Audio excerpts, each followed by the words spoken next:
Good afternoon, all. Bon après-midi tous. Hi, Mark. I'm a little bit on the late side. Sorry about that. I had the last-minute groceries I had to do here for the family. Got in a little bit later. Took me a little longer to clean everything up. Welcome, Mark. It's nice to see you again. I was also just quickly going through the images for this week. Je faisais juste vite survol sur les photos de cette semaine. Puis justement, on est là pour l'analyse des photos de cette semaine qui était justement le défi hebdomadaire cette semaine, c'était justement Paysage. Fait qu'on va regarder ça dans quelques instants. Et puis, on va annoncer par après le défi pour la semaine prochaine, que je crois que tout le monde va bien aimer ça. Je sais que j'ai beaucoup de rattrapage à faire. I know I have a lot of catching up to do, everybody. But so this week, we're going to do the analysis for our Highland. Welcome back. And this week, it's the weekly challenge for landscape photography. I noticed a couple of you in there had a little bit of trouble with the landscape and ended up doing some birds. Hey, Mark. And Karine, too, I noticed, which is fine. As long as you're shooting, that's what's most important. For me, that's all that counts is what you're shooting. That's also why, in case you want to know, there's an album in there for personal projects. If you want to, you can throw your miscellaneous images into there, or I can create if you want, just send me a heads up, and I'll create an album for.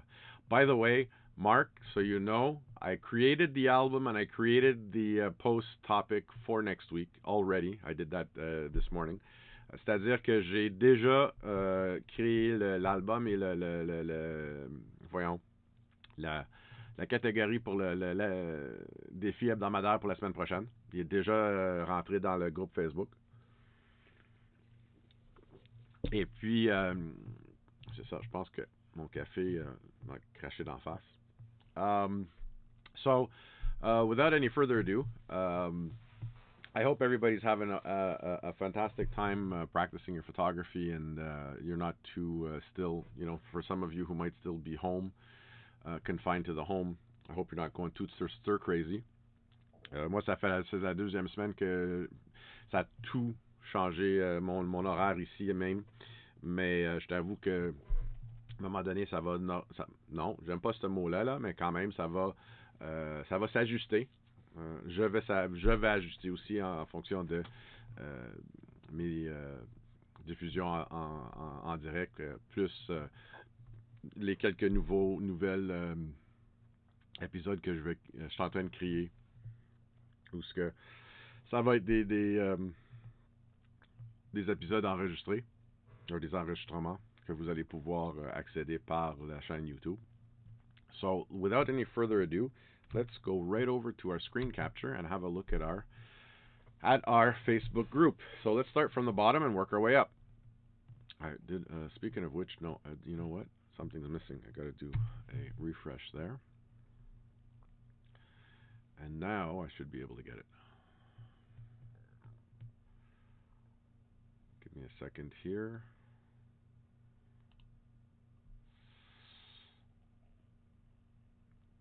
We should have everything. Yeah, there we go. Now we're talking. Give it a second to refresh.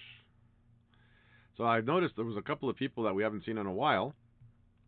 We've got Fabrizio here who sent us a couple of images too, which falls right into our landscapes.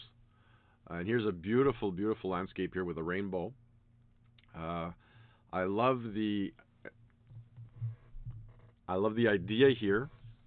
I'm just wondering if maybe the crop was a little bit too tight, in the sense that we're cutting off a little bit of our foreground here, but other than that, I mean, the exposure is fantastic. We have a beautiful image here of the rainbow, and as a matter of fact, Fabrizio says that he took this with his D50, which is a whatchamacallit. I mean, it's an old enough Nikon. D50 dates back to probably, I would say, probably the 2000, 2001, 2002. Which is, I mean, listen, photography is photography. Yes, things have evolved over. Oh, and he posted this exactly on my birthday. Oh, by the way, I'd like to thank you all. I would like to thank everybody who did wish me happy birthday. I noticed there were some messages I didn't get to logging on very frequently this week, but I did see that there were a couple of people who put up some messages there for my birthday, my 50th last week. I appreciate everybody. Merci beaucoup en passant pour ceux qui m'ont souhaité une bonne fête pour ma 50e la semaine passée. C'était très apprécié.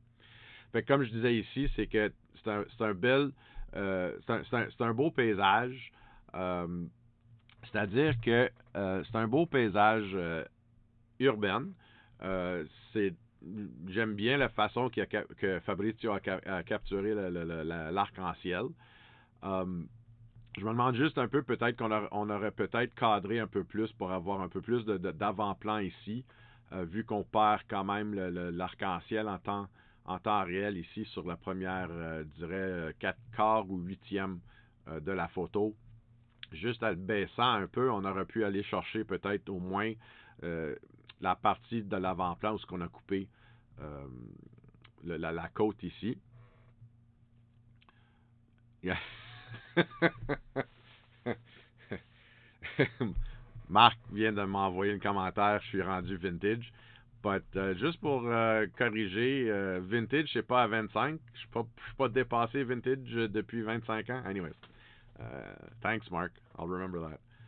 Mind you, you're past me, so I can't. I'm just trying to catch up. So, merci Fabrizio pour la belle photo de l'arc-en-ciel. C'est très bien. C'est très bien. Une petite chose qui me chipote un peu, c'est je me demande s'il avait fait un ajustement puis il avait arrêté parce que quand on regarde entre les deux ici, il y a comme je sais pas si surexposé l'avant-plan avec un filtre ou non, mais je me demande juste ça ici, ça me peut-être je suis trop précise, peut-être je suis trop difficile à ce point-là, mais c'est juste quelque chose qui m'a attrapé l'œil en tant que tel. Mais thanks for the share there, Fabrizio. I love the image. Great job. Keep sharing. Keep sharing. I got a lot of catching up to do with you guys, but I'll get there. I'll get there. Here's another beautiful shot from Fabrizio. Un autre très bel tirage de Fabrizio d'une couchée de soleil. Et puis, si je le vois, il me semble que c'est Gisèle qui est en train de prendre la même photo en travers son cellulaire. Ici, Fabrizio indique que, justement, il a utilisé un 15 mm pour aller chercher cette prise de vue-là. Il avait pris, justement, à 21h30. C'est quand même une très belle exposition pour le coucher de soleil qu'on voit ici. C'est juste qu'on ne le voit pas à quel point que l'avant-plan est quand même dans le noir. C'est sûr que c'est en fonction de mon écran ici qui est quand même assez sombre. Je peux même pas voir la démarcation de où que la photo finisse. Mais attends 2 secondes, si je fais ça va-tu me donner quand même une meilleure idée? Oui, quand même. Attends. Ouais, c'est ça, exactement ça. I'm just wondering here if what we could have done here if we would have just added a little bit of light in the exposure itself using a bit of light painting, Fab. If you can maybe, I love the crop is nice, it's beautiful. It's just I find there's a lot of black in the image here. I like the way that the vignette of the sky and of the foreground here kind of captures the whole the peacefulness of this particular image. I like that. It's just I'm wondering if if we could have, I don't know, somehow just slightly burned in the foreground and a little bit more of the sky up here. But other than that, well, actually the sky from what I see finishes about here. Other than that, Fab, again, fantastic share. Merci pour le partage de cette photo-là. Et puis, tell your model there that she really looks fantastic in that image. And ask her also, is she using the wide angle of a lens attachment from ProMaster? So here we have, and je suis désolé, Karine, j'ai pas eu la chance. I didn't get a chance to really look at the Facebook group this week. I apologize. That's totally on me. But I did notice here that Alex did give you a couple of pointers here in these particular images here. So you know what? Just so that everybody, let's go through each one individually, and if you have any questions or if you have any comments yourselves, please feel free to comment on her image within the. Actually, here there's 4 more comments. I just want to see who else. So you had an ND8, which is a 3-stop. And you had the polarizer. That's good. Okay, so yeah, okay. The only one thing that might have, because your filters, we'll talk about that in a moment. Il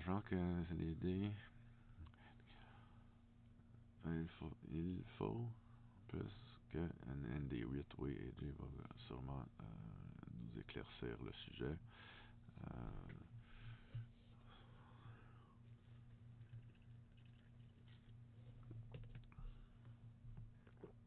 Okay, that's good.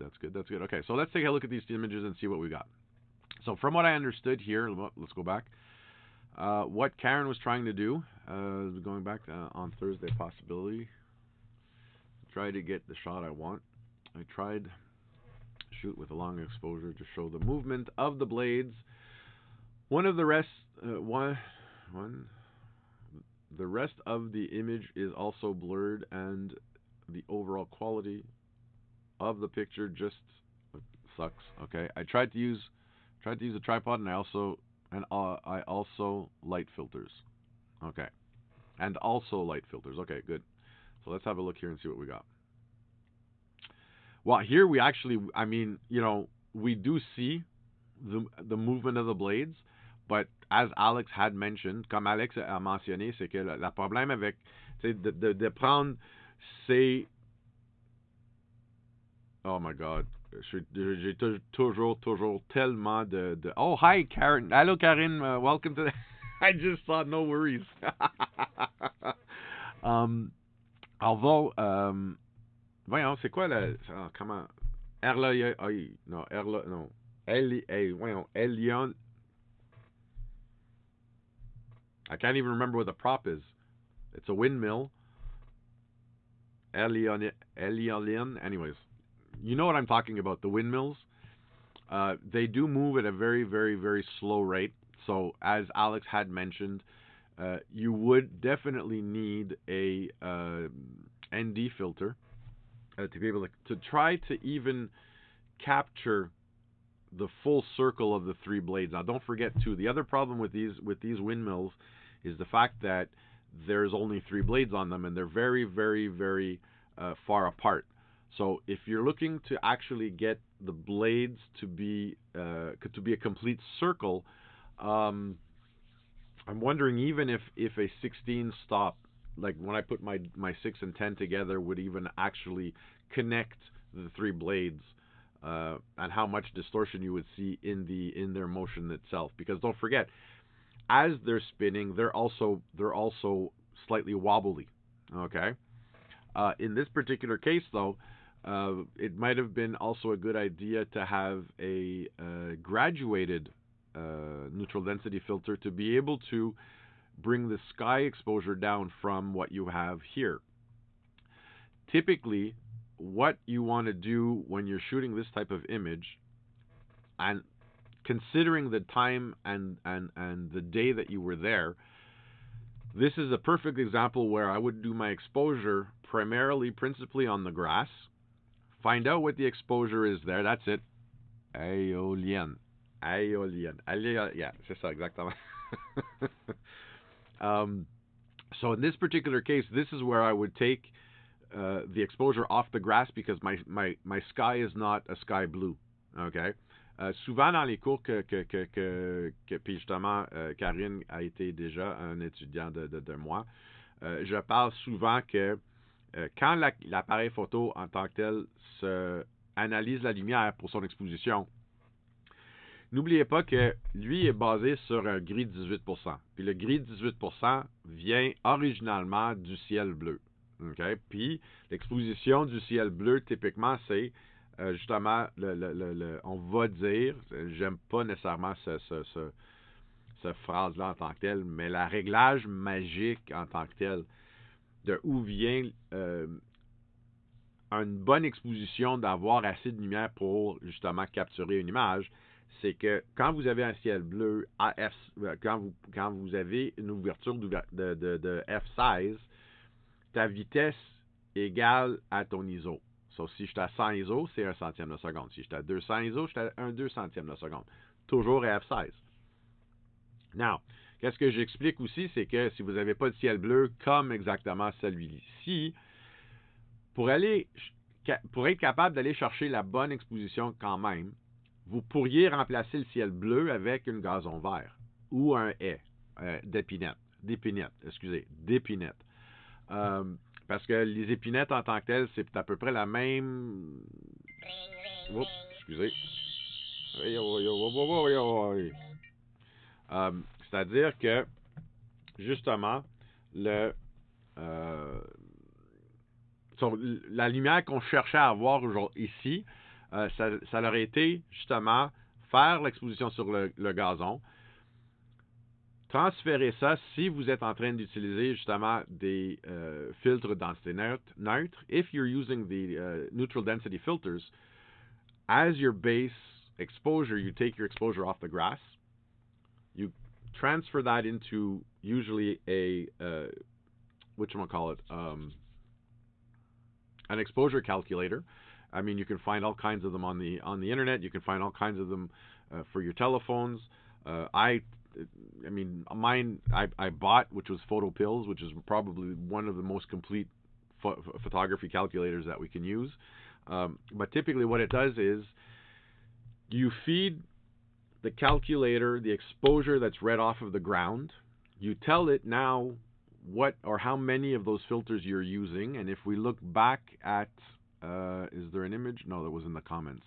If we look back in the comments, we'll notice that here Karine used an ND8, a UV filter, and a CPL. Okay, now typically when you're using a polarizer, a circular polarizer, you can lose anywhere from 1 to 2 stops. Okay, so the ND8, if I'm not mistaken, the ND8 is...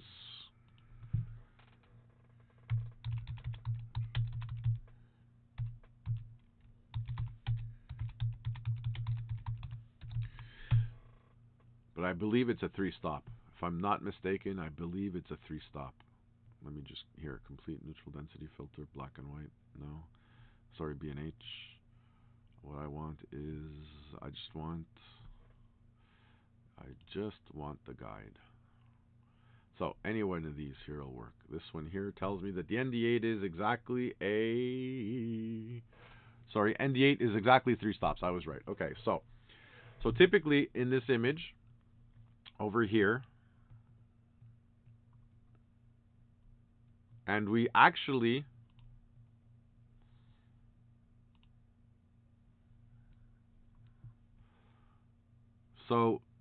from what I see here, you're at 100 ISO at F10, 1/8 of a second. I'm assuming this was with the filter. Okay, you have to be careful when you are metering through the ND filters because sometimes the camera can make an error. Okay, so typically over here, so if you were using F10 at 100 ISO and you took a reading off of the grass, you were probably getting something like, example, where's my... Actually, if you want to look for a calculator that's free, there's Nissi filters. So let's say you were getting at your 100 ISO.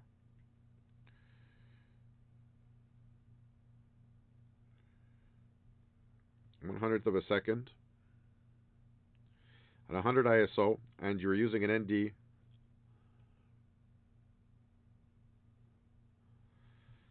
an ND8, you're probably getting more than that.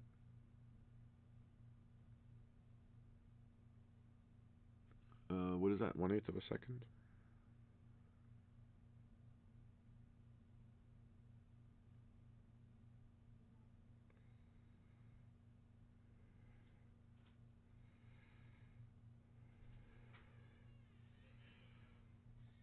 So 1/6. So you'll probably get, well, if I take that as your final calculation at F10 with your ND. Now wait a minute, that's true. You also have, okay, this one doesn't allow me to accumulate. Hold on. Let me get a better calculator here. So you were probably somewhere at around 1/60th of a second and 1/40th of a second. So typically in this particular case, what I would end up doing is, because you have a plus, so let's say you've got about a 6 stops there and you're at 1/60th of a second, typically here you could have used 1 second instead of 1/8 of a second, and you would have probably gotten a lot more movement out of this particular image here.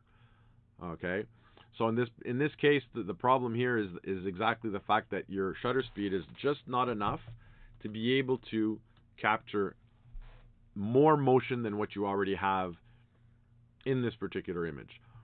As far as the crop goes, I love the crop. As much as I always tell people, learn the basics, learn the rules of composition, not necessarily always to be able to use the rules of composition, but in this particular case, to break the rule of composition, because typically here, normally the rule of thirds would have told us that the horizon should be at 1 of the thirds, okay, which does not work for this image because of the subject that we're shooting is much taller than, so we don't need to have all of the foreground that normally we would have ended up shooting with. Okay, composition-wise, fantastic. As far as a try for the whatchamacallit, for the long exposure, you're on the right track. It's just your exposure was not enough. In this particular case, again, what I would have done was taken the exposure off the grass, plugged that into the calculator, in consequence of, let's say, your 5 stops, your -5 stops, and then from there, that would have given you a more accurate time for the exposure. Let's have a look and see what we got here. So now you're at 0.3 seconds. Now the problem here is that you didn't change your aperture and you only changed your shutter speed. What should have been done is that if you were adding more time, then you should have actually closed down your close down your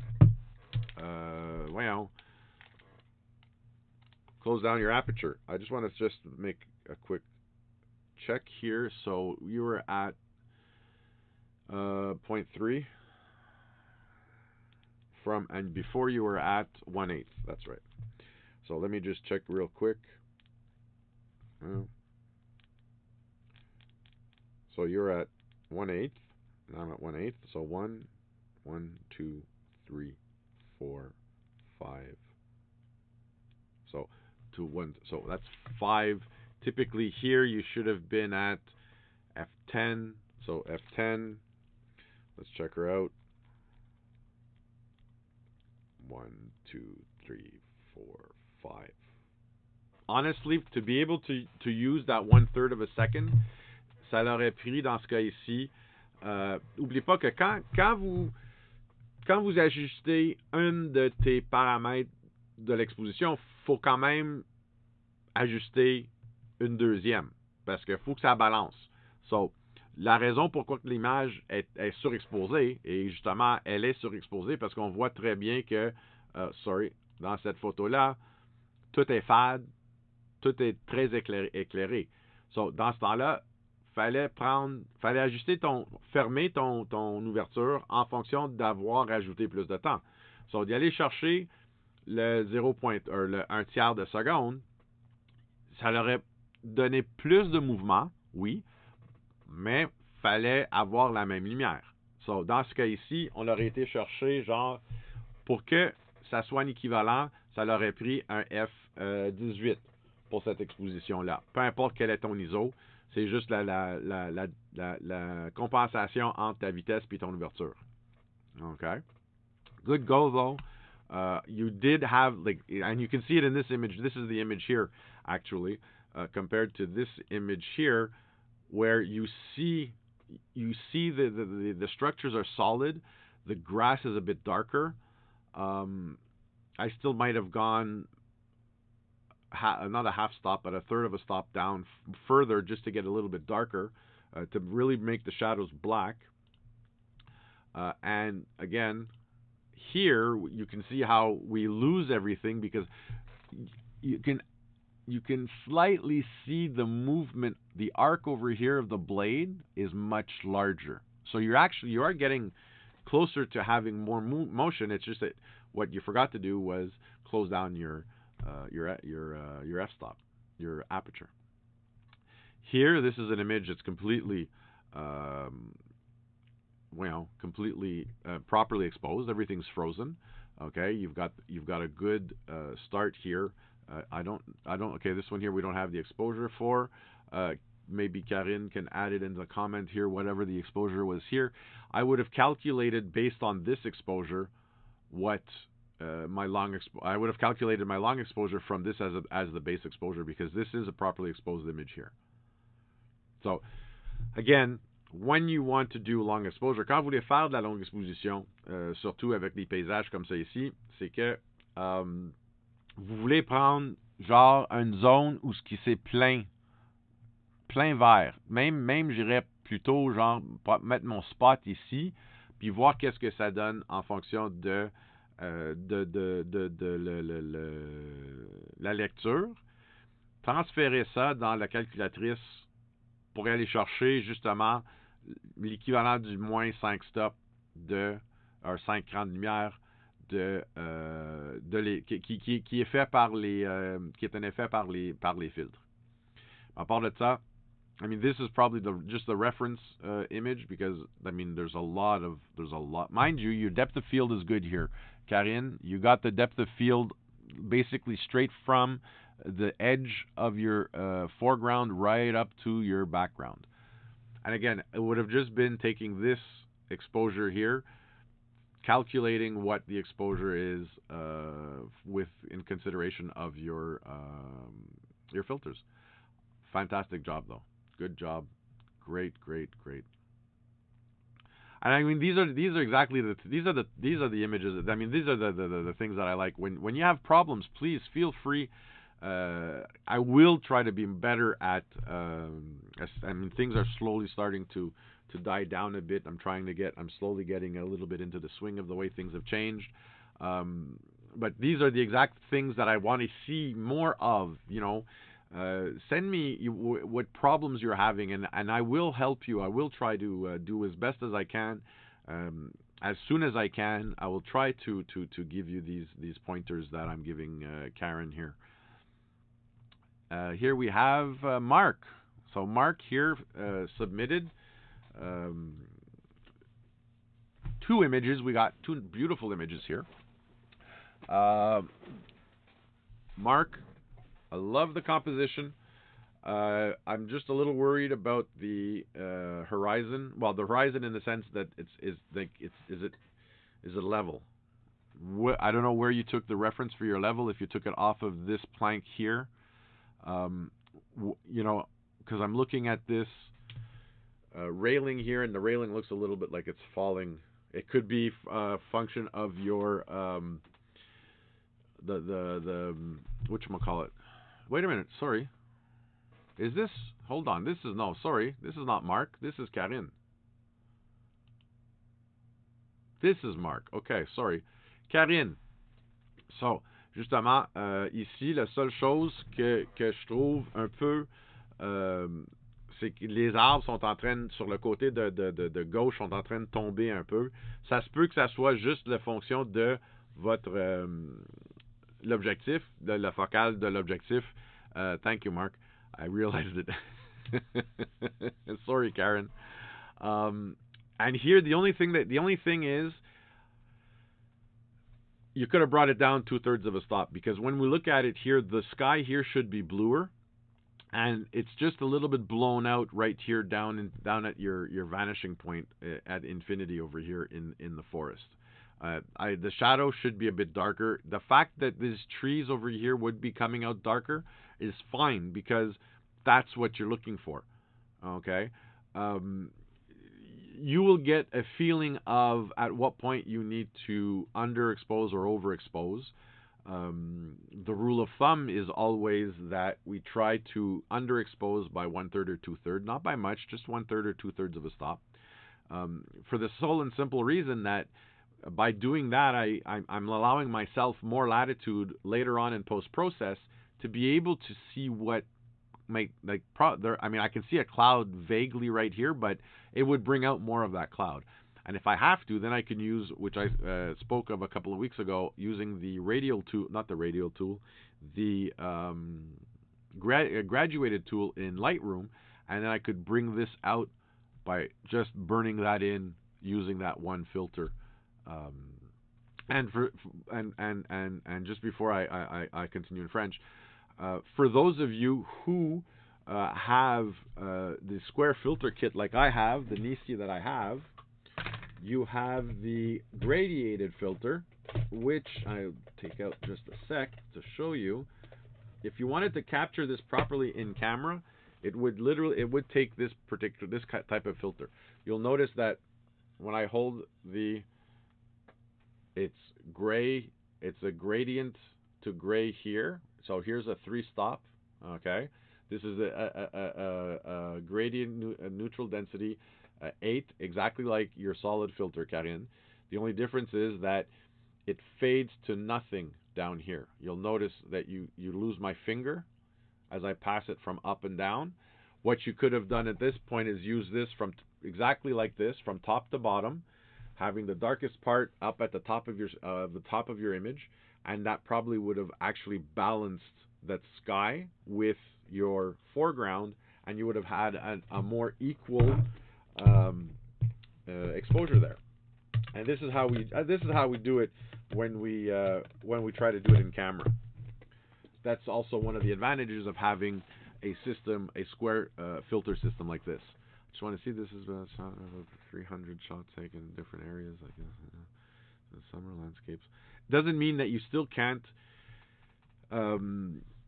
You can still probably recuperate this image in post-processing. Now ici, justement, avec cette photo-là que Karine a pris, la grande amélioration qu'elle aurait pu faire ici, c'est de sous-exposer d'à peu près 2/3 de écran de lumière, justement pour récupérer tout ce qui est dans l'arrière-plan ici avec la forêt et avec le ciel aussi. Parce que justement, puis souvent on a la tendance de penser que parce qu'on est à l'ombre, comme qu'on voit ici, on doit aller chercher plus de lumière ici. Mais le problème, c'est, n'oublie pas, en photographie, vous avez une seule exposition. So, tu sais, à moins que vous allez faire du HDR, ou ce que vous allez faire multiples expositions, puis après ça, récupérer les multiples expositions, récupérer la photo pour qu'est-ce qui est dans l'ombre, puis qu'est-ce qui est pour sauver les hautes lumières. Normalement ici, on va plutôt capturer en sachant que je veux sauver mes hautes lumières. Puis après ça, plus tard, en post-traitement, je vais pouvoir brûler ou éclaircir qu'est-ce qui est à l'ombre par après. Parce que même ici, on est à peine en train d'éclater les avant-plans, pas les avant-plans, mais les hautes lumières ici sur les planches devant nous. Okay. Although, again, Karine, fantastic. I just want to see. So I see Karine and Mark both had the same alternative, was to use the geese and the ducks. Mark had presented one there with the. Wow, here's a nice urban landscape from Mark. Fantastic job here, Mark. I like the black and white. And also your little visitors here, your ducks that you have over here in the foreground. Um, the only thing here, so here we're using 1/25th of a 1/125th f11 ISO 200 and 105. The only remark I really have about this image here is, let me bring it to full screen. No, that wasn't this way. It was this way that I used to do it. Yeah, and then do an F11. And then let's do a control. No. Yeah, control plus plus plus. It's your focus. I don't know if you're using manual focus or using autofocus, but that focus. See, again, this is where you base your focus point on the rule of thirds as far as distance goes. So basically what's happening here is I'm going to, in my mind, or if I can in the camera, and typically in your camera, because I know you have a Canon, you'll have your focus points that will look probably something like 1, 2, 3, 1, 2, 3, 1, 2, 3. So typically, if your focus points look like this in your camera, right? You might have more than that, but more or less, that's normally Canon's way of doing their focus points. Your rule of thirds goes through these. Well, I got it. Okay. So, okay, you see these focus points? That's how you gauge where you should be doing your focus. It should be on the bottom third, not on these. And I noticed you're here. No, you won't focus here. This is, well, first of all, those branches shouldn't be there to begin with. So in this particular case here, if you can zoom in more, which I don't know if you were using a zoom or if you were using a fixed lens, but typically what I do here is I advance just until this part here is out and this part here is out. Okay. When I would use a, let's say I want to use my foreground to frame, then I would include the whole tree, not the whole. Okay. When I say the whole tree, it's that having branches like this sticking out of your edge like this is like having. It's basically like if I was to do this. Let me see there. See how you have my fingers are just they're just levitating right there at the edge of the frame. See here, same thing here. But if we were to do something like this, now you have my hand and my fingers are now connected to my hand. Okay, you don't want just to have branches poking into your image because that distracts also. But as far as the focus goes, your focus should have been actually here. Perfect example here would be to, I don't know if that's a bird or that's a rock. I think it's a rock. I would have made my focus here using, Mark, I know you're watching. I can see you there. Can you pull that image up and find out what aperture you were using? Because if you would have actually had an f11 or f16, doing your focus here would have brought this whole thing here into focus. Doesn't matter what the distance is. What am I looking for? I'm looking for pulling it out of full screen first. Pulling out of full screen. Okay, there we go. And then going back. There we go. Yeah. Oh, what am I saying? There, sorry, you have it here. My mistake. It's right there. So you're at F11. Again, if your focus was here, then this would have come out much clearer. Because your focus was at where you're positioned, that's why your background is blurry, and that's also why the water here, aside from the fact that at 1/25th of a second, I don't know what the current was, but if there was, like, we can see a little bit of movement here in the waterfall. But I would try the same shot and maybe remove just a little bit of this foreground here and do your focus somewhere around this area here. Okay? 6 feet before rock. Yeah, 6 feet before rock is not good enough. You got to be either at the rock or just past the rock. I would even say, typically lower the waterfall in the building just a little bit. Go remove those branches by advancing and having the same angle, just focusing a little bit further. Focus either at the rock or just past the rock around this area over here. Okay? But good shot, good job still. Fantastic job there.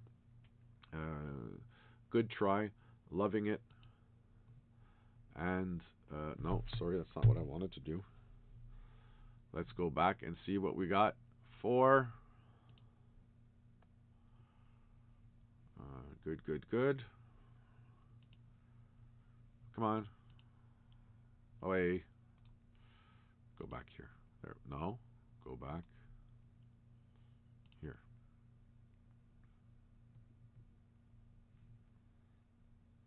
Okay, really? There we go.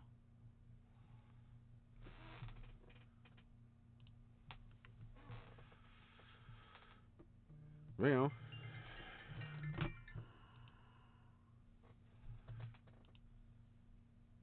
let's try this again. There we go. Okay, let's go back to number 9, landscapes.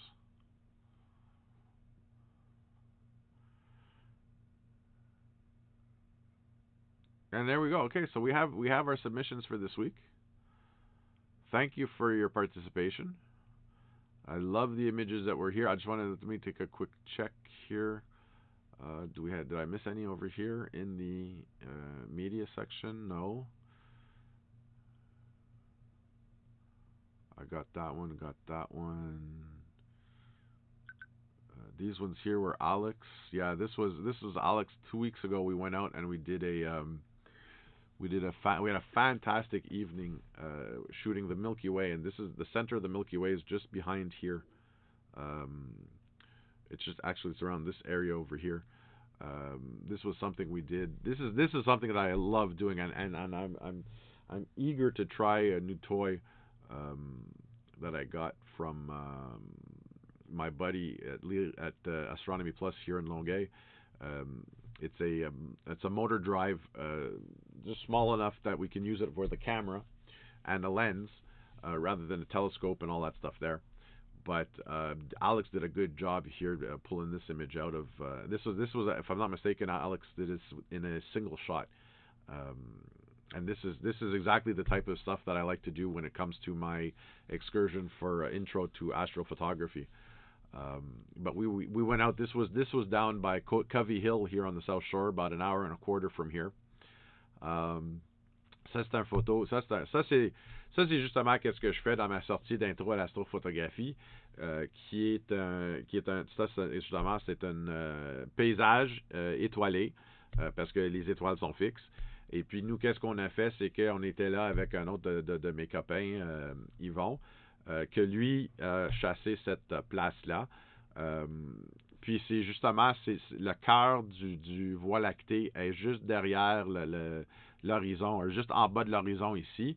Mais ici, on voit vraiment le bras d'Orion de notre Voie lactée à nous. Et puis, c'était tellement une belle soirée. On le voyait pas. C'est-à-dire qu'on le voyait pas si bien que qu'est-ce que Alex a sorti ici avec sa photo à l'œil nu, mais on voyait très bien le bras d'Orion ici. Vraiment là. Ah, excusez, ça c'est pas le bras d'Orion, ça c'est le bras de Sagittaire. Excusez. Parce que Sagittaire est juste en dessous ici. On voit à peine, on voit le poignet du pot de thé. So we actually see the handle of the teapot here for Sagittarius. And this is the arm of Sagittarius, because we have, depending where you're looking, at what season you're looking through to see you either have the Orion arm or the Sagittarius arm. I could be wrong. My buddy Phil would probably be able to correct me and be more precise on that one. But so this is something that we do too with landscape photography at night, which is very interesting and fun to do. And you know what? I'll be honest with you. At this area, which is only about an hour and a quarter, maybe an hour and 20 minutes from Montreal and South Shore, it's right, like literally bordering the border to the United States. You almost see as many stars as you see here in this image. You almost see that in the naked eye too. Honestly, I did get lost in my constellations. This particular here. This is Alex's try at with Yvon. They were doing light painting. So the idea here is to get your starry sky in the background, and just using a flashlight, lighting up the building. So basically, rather, because don't forget too, I don't remember what Alex used as an exposure here. He forgot to put it in the description, but I believe this image was probably about a 15-second image, if not somewhere between 12 and 15 seconds, to be able to bring out the stars. And the moment, it was towards the end of the exposure where Alex and Yvon lit up the building with a flashlight. C'est dans ce cas ici. Puis on fait ça aussi souvent avec des paysages de nuit. C'est réellement d'aller chercher une longue exposition que, comme vous voyez ici, l'avant-plan est totalement noir, oui, parce qu'il n'y a pas de lumière là. Fait que nous, on s'en va chercher le ciel. Et qu'est-ce qu'ils ont fait ici, c'est que ils ont éclairci d'à côté de la bâtisse avec une torche, avec un flashlight. Okay? Puis ils ont juste peinturé avec la lumière en tant que telle sur le bâtisse vers la fin de l'exposition, pour pas nécessairement ennuyer non plus le ciel étoilé. On voit aussi que à Tantinet, il y a une partie d'arbre ici qui a été éclaircie par la torche. On a un peu aussi que la lumière a, en anglais on va dire it bleeds, ça l'a tombé dessus, l'arbre qui est ici aussi. Mais c'était tous les deux photos. Pour Alex, si je me rappelle bien aussi, puis il pourrait me confirmer si jamais il voit la vidéo. Ces deux photos-là, c'était la première fois qu'il faisait quelque chose comme ça. Puis je t'avoue que pour une première essai, c'est très bien réussi les deux. Et puis c'est justement qu'est-ce que j'essaie de montrer quand je fais ma sortie de intro à l'astrophotographie, comment aller chercher ces styles de photographie-là. So, great job, guys. I love the images that you've sent. Fantastic job on the landscape imaging. This week now, we are going to work with... No, sorry, that's not what I wanted to do. No, that's not what I wanted to do. That's what I wanted to do. This week's challenge is going to be... It's coming. Here we got it. Window light. Okay, la lumière de fenêtre. So, in this, basically, what I want us to do are, I mean, typically when we're using window light, you could use products, you could use, a lot of the times we're using people, so we're doing a lot of portrait. How do you know, oh, sorry, I just saw Lynn's question. Let's go back there for a second. So, let's go back to Alex's image.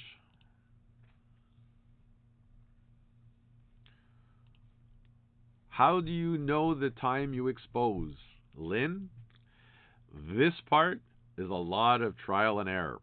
But typically, there are certain rules of thumb that we use. Fait que la question ici, c'est comment est-ce qu'on sait quel temps qu'on a besoin pour l'exposition de ces styles de photographie-là. Il faut comprendre une chose avec la photographie de nuit, comme ça ici avec les étoiles, c'est que la Terre est constamment en mouvement.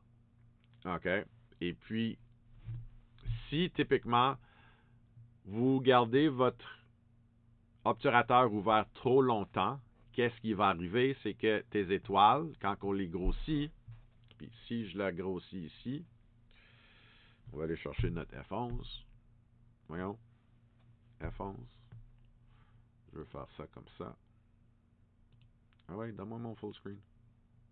Ah, tweet, faut que je fasse ça.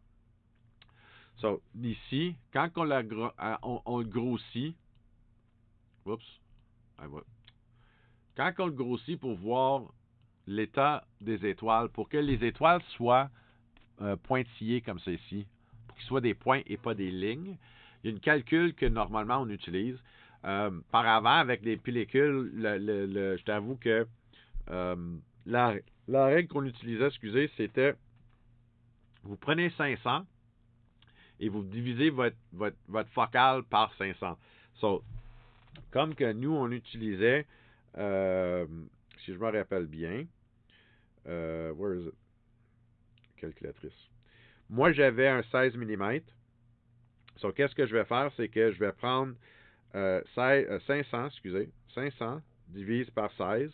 Ça me donne à peu près 31 secondes. Pour les capteurs d'aujourd'hui, c'est trop long. OK? Parce qu'on s'en va chercher tellement de petits détails à l'infini avec les capteurs d'aujourd'hui. Moi, j'ai un 24 mégapixels. Dans ce temps-là, qu'est-ce que moi je faisais? C'est que ma règle à moi que j'utilisais, c'est que je prends 300 puis je divise par mon 16. Et c'est là où ce que ça me donne à peu près 18 secondes. Avec ça, si je reste en bas de 18 secondes, c'est là où ce que mes étoiles vont rester pointillées. OK? So, qu'est-ce qu'on faisait? C'est que on allait chercher, puis je t'avoue que l'ISO que Alex et moi on utilisait, c'était dans les 400 ISO, 800 ISO, gros max. Fait que quand on regardait la photo sur l'appareil en temps normal, c'était sombre. C'est sûr, et c'était sombre. Parce qu'on est limité à quel point. Oh, puis aussi, normalement, j'irais chercher dans ces cas-là. Les gens ont la tendance d'aller chercher la plus grande ouverture que l'objectif peut aller chercher. Mais typiquement, moi, pour avoir moins d'aberration chromatique et moins d'effraction de lumière, je vais fermer d'une coche seulement de mon ouverture pour justement aller chercher une meilleure qualité de lumière. So, dans mon cas à moi, mon F4, j'étais à F4.5. Je vais aller chercher un 400 ou un 800 ISO. Malgré que 800 ISO, ça marchait très bien pour cette soirée-là. Puis j'étais chercher un 15 secondes, excusez, pas un 15e de seconde, un 15 secondes. Okay? Parce que dans ce temps-là, n'oubliez pas que la lumière des étoiles, c'est tellement faible que dans ce temps-là, faut aller chercher vraiment du longtemps. Okay?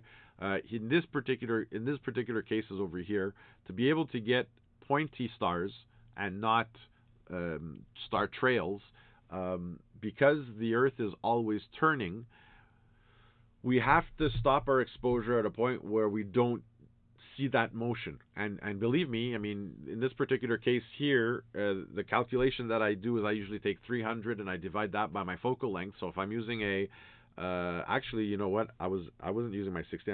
I was using my 1635, but at 20 millimeters. So if I take my 300, divide that by 20 millimeters, that's where I get my 15 seconds.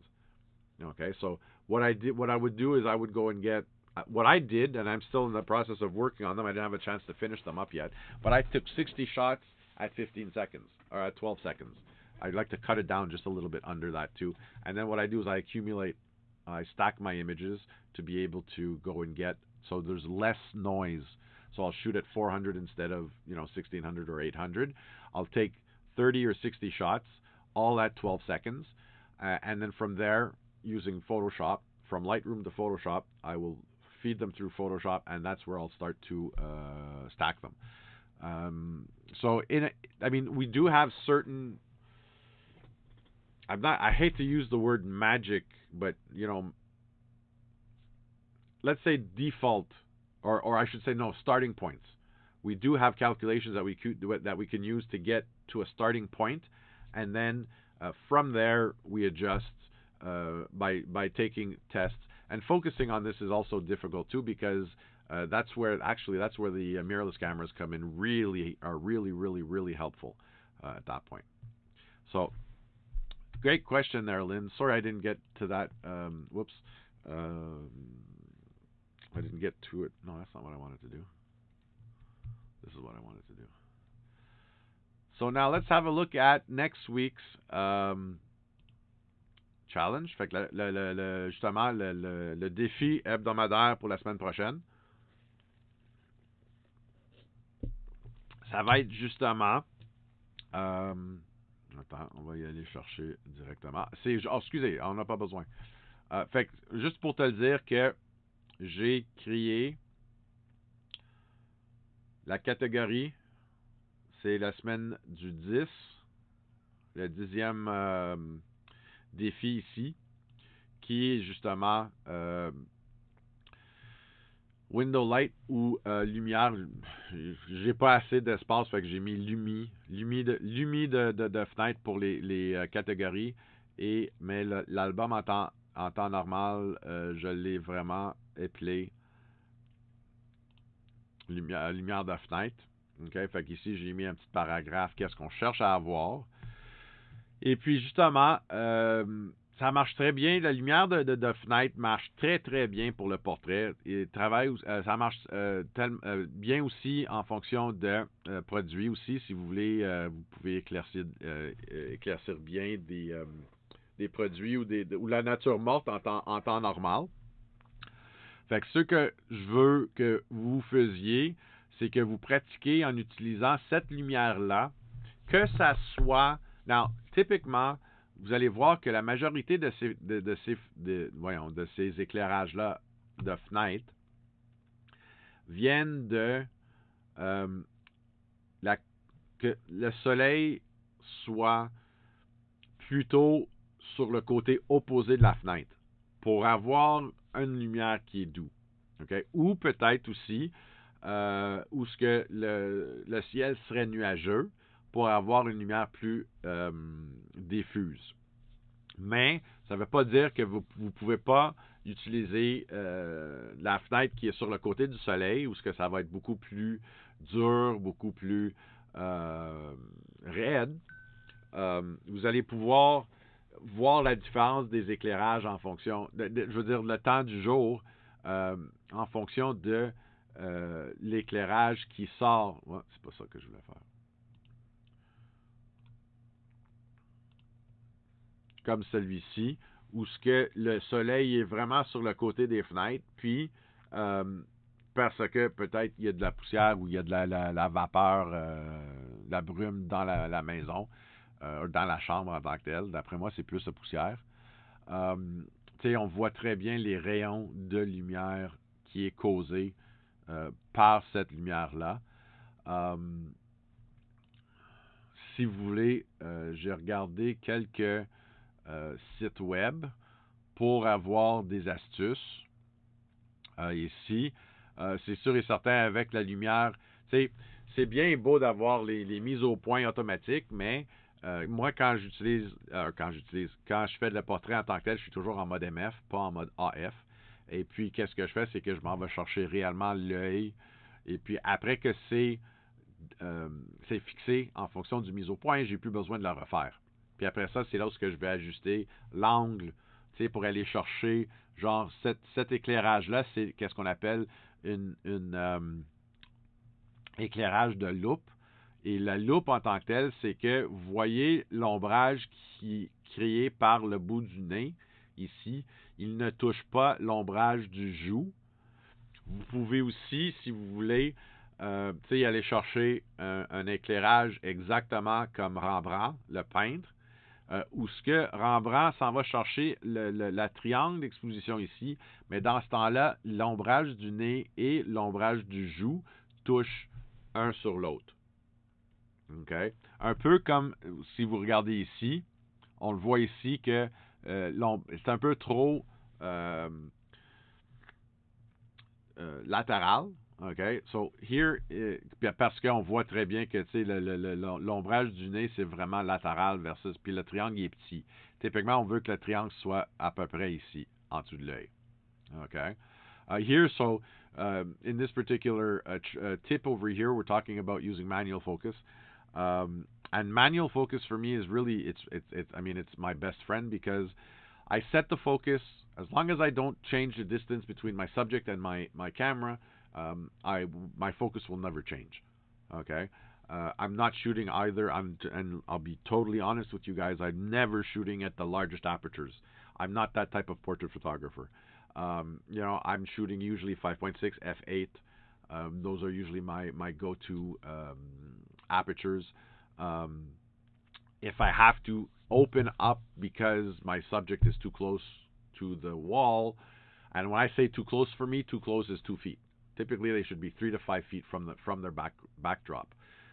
F8 allows me to get everything from the nose to the hair to the back of the head. To have that short depth of field is for me is useless.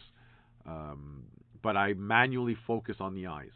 Okay, and I never change that distance.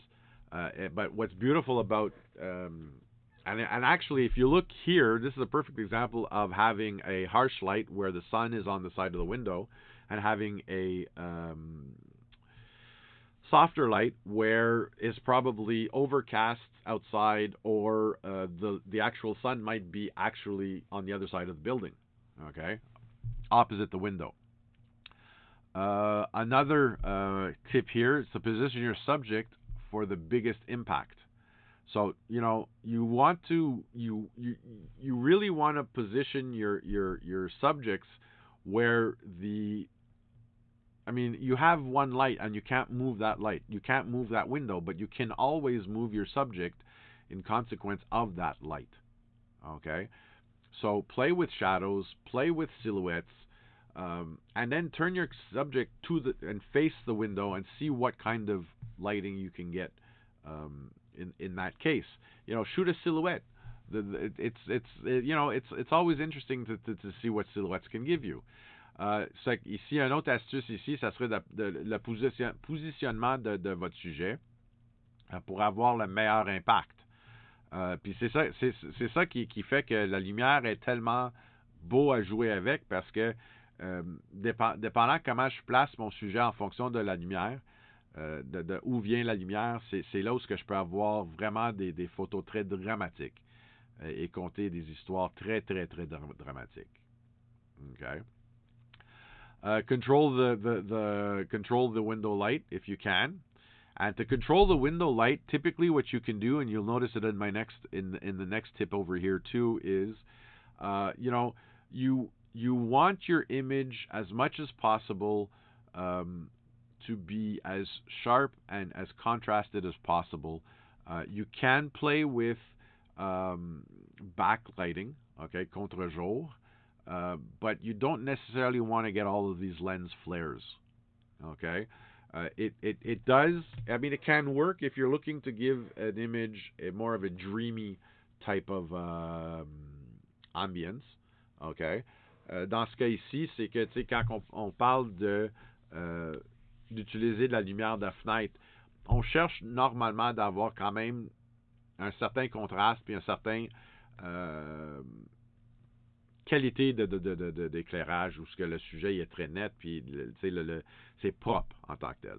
Tandis que quand on utilise, puis il faut faire attention aussi que quand on est en contre-jour, si on a trop de lumière qui rentre par la fenêtre, qu'est-ce qui va arriver, c'est qu'il va causer des comment est-ce qu'on dit ça, des flares, c'est comme un genre d'étoile sur les optiques à l'intérieur parce que qu'est-ce qui arrive, c'est que si vous êtes en train de tirer vers le soleil, puis que l'objectif est aligné avec le soleil en temps normal, les différents éléments qui sont dans votre objectif vont commencer à créer des réflexions, un sur l'autre. OK? So, faut watcher pour ça, faut vraiment regarder pour que vous essayez de ne pas avoir autant de ces défauts-là. Un autre astuce que vous pouvez utiliser, c'est d'utiliser des réflecteurs. Les réflecteurs, qu'est-ce que ça va faire? Puis on voit très bien ici, c'est qu'on a l'éclairage qui vient du dos du sujet, que si on n'avait pas le réflecteur devant qui réfléchissait la lumière vers le sujet serait justement noir. OK? L'autre chose aussi que vous pourriez faire, c'est pour avoir un éclairage plus doux, ça serait d'utiliser genre un diffuseur. Puis un diffuseur, c'est un tissu qui est tenu, non, voyons, euh, étendu, ok, sur une frame de métal, que c'est assez mince où ce que la lumière passe à travers quand même, mais à cause du tissu, ça rend la lumière beaucoup plus doux. Ok, ça c'est une autre chose.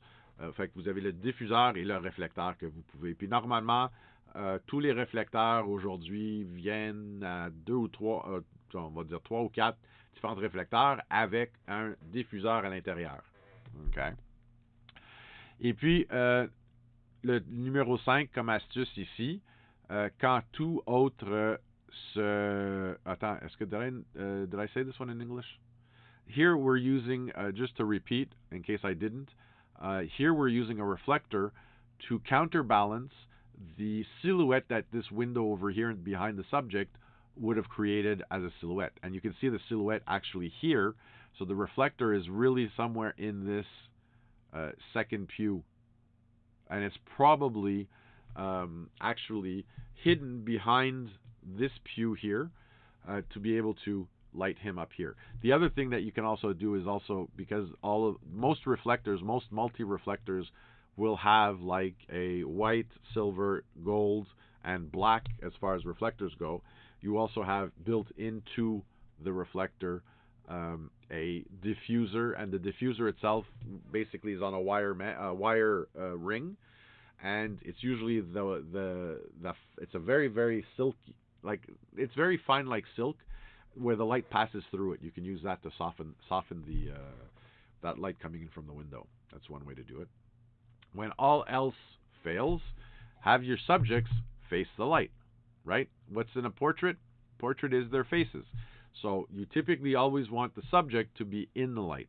You don't always want to go after the silhouettes and go after the contre-jours. Dans ce cas ici, quand tout autre marche pas, dans ce temps-là, vous voulez que la face du sujet soit dans la lumière. Fait que pointez vos sujets toujours vers la fenêtre qui fait rentrer la lumière pour aller chercher des meilleurs contrastes et des meilleures profondeurs dans la photo en temps normal. So this is one site here. And again, I've got to sit down and I've got to put all of these sites here. This is one which is Lightroom presets. Another one that had a couple of here we have. So this one here is talking more so about lighting setups for window light. And this is F-Stoppers, there's a fantastic website if you were looking for tips and tricks and stuff like that. But F-Stoppers, what they're showing here is basically different ways of using your window light. So again, here's your loop lighting. Okay, so if you look at the loop lighting here, well, mind you, this one's very, very vague, or I should say but you can see just a little bit of the shadow of the nose here, and it's not touching the cheek, the shadow of the cheek, but the eye farthest from the window is also receiving some light, because you can see right here, you can see that triangle. And again, this is the positioning of the subject. Background, subject, this is your window coming in. Okay, so ici, c'est réellement, voyez comment est-ce que ici on utilise la lumière de loupe, où ce que vous avez l'ombrage du nez qui ne touche pas malgré qu'on peut voir un tantinet aussi en dessous du nez ici, qui ne touche pas le joug, et la façon pour qu'on puisse éclairer ou l'utiliser, c'est-à-dire que la fenêtre est ici, grande ouverte au soleil, le soleil rentre pour éclaircir mon sujet. Ici, ils ont mis un réflecteur blanc pour envoyer un peu plus de lumière, pour pas avoir trop de contraste entre l'ombrage qui est ici et l'ombrage qui est ici. Okay. Vous pouvez aussi utiliser qu'est-ce qu'on appelle une lumière aplatie, flat lighting. Okay. And in this particular case here, what's happening is you have the window facing the subject, and we're on the side of the window. Okay, and that gives you really, there's very little shadows that define the face.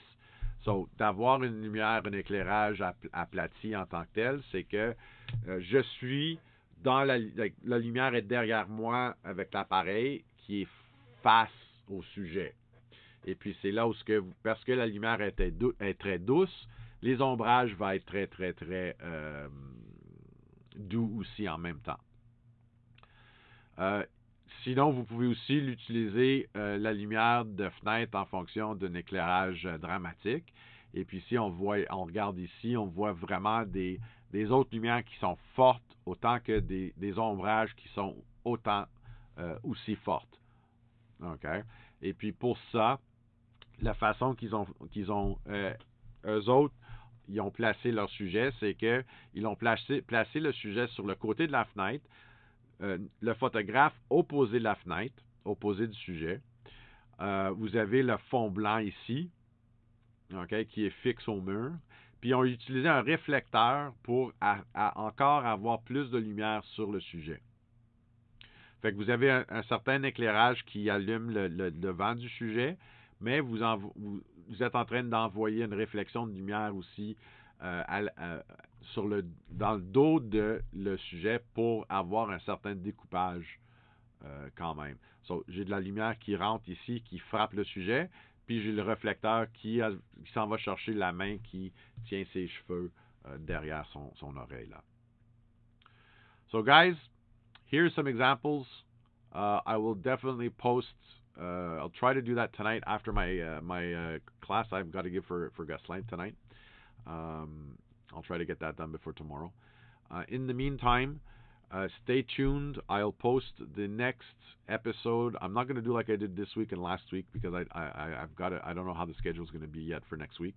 But what I'm going to do is, as soon as I find out what my schedule is going to be next week, I will post the next. For right now, Fridays is going to stay the same. Exactly what we're doing here. The analysis of our weekly challenge and the introduction of the next weekly challenge to follow. C'est-à-dire que dès que j'ai mon horaire pour la semaine prochaine, en fonction de mon travail, c'est là où je vais mentionner dans ma chaîne YouTube et dans la page Facebook, le groupe Facebook, puis mon Facebook en tant que tel. C'est là où je vais lancer l'invitation pour le prochain épisode. Et puis, je vous lancerai l'annonce aussi quand est-ce que mes épisodes préenregistrés vont être prêts pour visualiser. In the meantime, I wish you all a fantastic weekend. Fantastic photography, all of you. Thank you for your participation as usual. Thank you for your support. I appreciate it very much. It's really giving me the motivation to continue doing this on YouTube and getting used to the whole video aspect of presenting. I wish you all a fantastic weekend, wonderful Friday. Thank you all. Merci beaucoup à tous. Et puis, justement, non, c'est pas ça que je voulais faire. C'est ça que je voulais faire.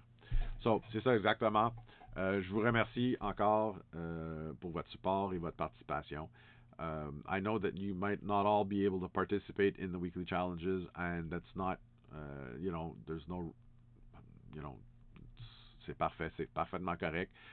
Mais si vous avez des questions à propos de photos que vous avez, comme Karine a mentionné avec ses